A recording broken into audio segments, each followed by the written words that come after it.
Hello viewers, কেমন আছেন সবাই? আজকের ভিডিওতে আমি পুলিশের কনস্টেবল পদে নিয়োগের জন্য অনলাইনে কিভাবে আবেদন করবেন সে বিষয়ে বিস্তারিত আলোচনা করব। তো আমার নাম দেবমুদার, আপনারা দেখতেছেন ডিএম টেকনিক। তো চলুন শুরু করা যাক।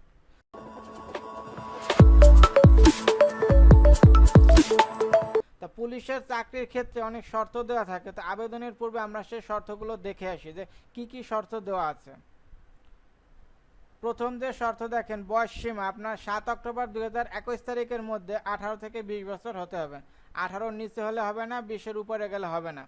কিন্তু করোনার কারণে যাদের বয়স 25 মার্চ তারিখে এই সর্বোচ্চ বয়স সীমা পার হয়ে গেছে, তারাও কিন্তু আবেদন করতে পারবে।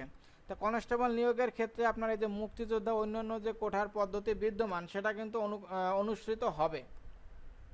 শিক্ষাগত যোগ্যতা শুধুমাত্র মেট্রিক পাস হলেই হবে, কিন্তু পয়েন্ট থাকতে হবে কমপক্ষে 2.5। জাতীয়তা অবশ্যই বাংলাদেশের স্থায়ী নাগরিক হইতে হবে। পুরুষ ও নারী উভয়ই আবেদন করতে পারবে।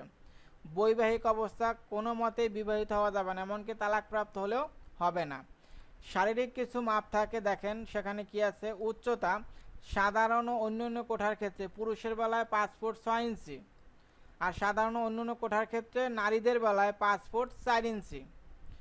ক্ষুদ্র নিগৃষ্টীয় মুক্তিযোদ্ধা, তবে মুক্তিযোদ্ধার নাতির বেলায় কিন্তু প্রযোজ্য হবে না, মানে মুক্তিযোদ্ধার সন্তানের বেলায় কোঠার ক্ষেত্রে আপনার 5 ফুট 4 ইঞ্চি ছেলেদের বেলায়। আর আপনার ক্ষুদ্র নিগৃষ্টীয় মুক্তিযোদ্ধার সন্তানের সন্তান ব্যতীত কোঠার ক্ষেত্রে 5 ফুট 2 ইঞ্চি। নারীদের বুকের মাপের দরকার নাই, ছেলেদের বুকের মাপের দরকার আছে। সাধারণ ও অন্যান্য কোঠার ক্ষেত্রে সাধারণ অবস্থায় আপনার 31 ইঞ্চি মাপ হইতে হবে, মানে সিনিয়র মাপ, আর সম্প্রসারিত করলে সেটা হবে 33 ইঞ্চি।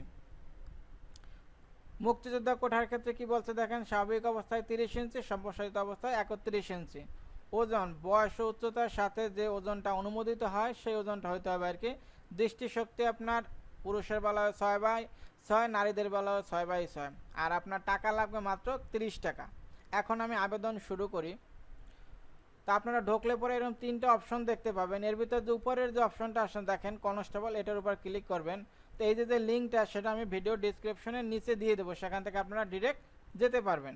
এরপর একেবারে নিচে দেখেন আসে অ্যাপ্লিকেশন ফর্ম, এটার উপর ক্লিক করবেন, দেন এখানে টিক দিয়ে নেক্সট। এরপরে তথ্যগুলো পূরণ করবেন।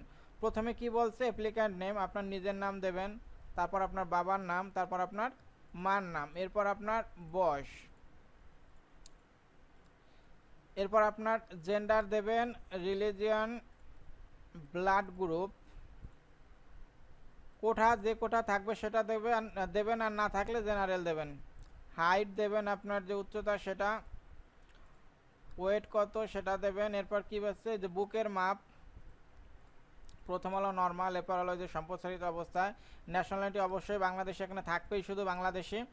বার্থ রেজিস্ট্রেশন আর ন্যাশনাল আইডি, আমরা সাধারণত জানি যেগুলো টিক থাকে সেগুলো সব দিতে হয়। দেখেন মানে লাল স্টার যেগুলো থাকে আর কি, সেগুলো দিতে হয়। এখন এখানে লাল স্টার তো বার্থ রেজিস্ট্রেশনও আছে, ন্যাশনাল আইডি তো আছে। তা 18 থেকে 20 বছর অনেকেরই কিন্তু এনআইডি নাই। তো আপনাদের যাদের দুটো আছে তারা দুটো দেবেন, যাদের একটা আছে তারা একটা দেবেন। তো আমি এটা নো দিলাম, এটা ইয়েস দিলাম। তো এখান থেকে আমি এনআইডি নাম্বারটা দিয়ে দেই। এরপর বিবাহিত বা অবিবাহিত অবশ্যই সিঙ্গেল হতে হবে। এরপর প্রেজেন্ট অ্যাড্রেস আর পার্মানেন্ট অ্যাড্রেস, সরকারি চাকরির ক্ষেত্রে সবসময় আপনার প্রেজেন্ট অ্যাড্রেস আর পার্মানেন্ট অ্যাড্রেস এনআইডি অনুযায়ী দেবেন, তাহলে খুব ভালো হবে। এখন কেয়ার অফ, আপনি যার প্রযত্নে আছেন, বাবা থাকলে বাবা, মা থাকলে মা, বা ভাই বোন যার আন্ডারে আছেন তারটা দেবেন আর কি। এরপর আপনার ভিলেজ,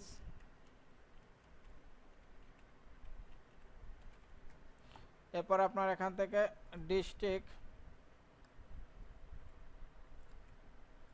এরপর আপনার থানা, পোস্ট অফিস, পোস্ট কোড। এই তথ্যগুলো অবশ্যই এনআইডি অনুযায়ী দেবেন। দুটা যেহেতু সেম দেবো এই জন্য এখানে টিক দিলেই হবে। এরপর আপনার ফোন নাম্বারটা যদি ভুল হয় তাহলে কিন্তু কোনো তথ্যই আপনারা মেসেজ আকারে পাবেন না, এই জন্য ফোন নাম্বারটা যেন কোনো মতেই ভুল না হয়।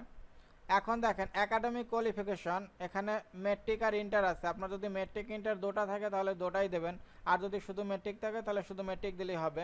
তো এখানে আমি এসএসসি দিলাম, বোর্ড ঢাকা, রোল নম্বর দিলাম, রেজিস্ট্রেশন নম্বর দিলাম। এরপর আপনার এখান থেকে জিপিএ, আপনার যে পয়েন্ট সেটা দেবেন।